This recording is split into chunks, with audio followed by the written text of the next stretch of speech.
Well, there is a measure up for debate tonight in Juneau, which obviously is far away from me here in Fairbanks. It doesn't personally affect me, but I think the principle behind it affects all of us in the sense of what they're trying to do to try to curb homelessness. They're basically making it illegal to sleep outside. The ordinance, if it's passed, would make it illegal to camp anywhere in downtown Juneau. What they're experiencing is that a number of people that are homeless end up just basically sleeping in doorways of businesses. The business owners get there in the morning, they're concerned about it, they shoo the people off, but then there are things left behind, bottles, blankets, whatever, and they want it to stop. Now, listen, I want to be very clear about this. You don't have a right to camp on somebody else's property. You really don't.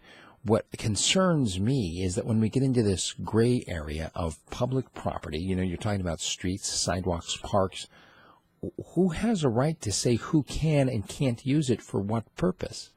Is it just those who happen to be in office? What if new people take office later and they want to change the rules? Are we just going to be constantly living in this state of flux where we never really know what's legal and what's not? Hint, yeah, that's exactly where we are. Look, I like to go camping. I like to actually go out in the woods. That's what I prefer when I go camping, whether I'm hunting, fishing, or just taking the kids out.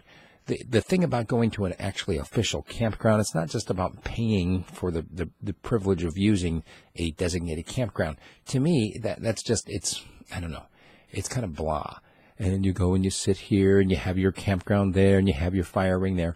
I like actually camping in the wild where I go out and I clear a piece of ground and I dig a hole and I ring my fire. And then when I'm done, I put it all out and I restore the vegetation the way it was when I got there. I like real camping. I like going out in the woods. And a lot of the places where I go is state land. And I use that term, almost pejoratively because really who owns it? All of us? Well, unless somebody doesn't want you to use it, then they go and they get their friends to pass a law and say, no, you can't use that unless you have the specific permission of somebody, or we'll just make it illegal entirely. And that's what I think is what's happening here in Juneau. And it's just something to think about in terms of how then shall we live. If you have somebody showing up on your doorstep, if it's your home or your business, what do? Do you provide them a blanket? Do you provide them a sleeping bag? Do you maybe even buy them a room in a hotel? I heard a story once a long time ago about a Samaritan who did something like that. You might have heard it as well. I'm not telling you how you should live. I'm not passing judgment on you, whatever you do one way or the other. However, I just want you to ask that question of saying, is it the right thing to do to make it a crime for a person not to have a place to lay their head?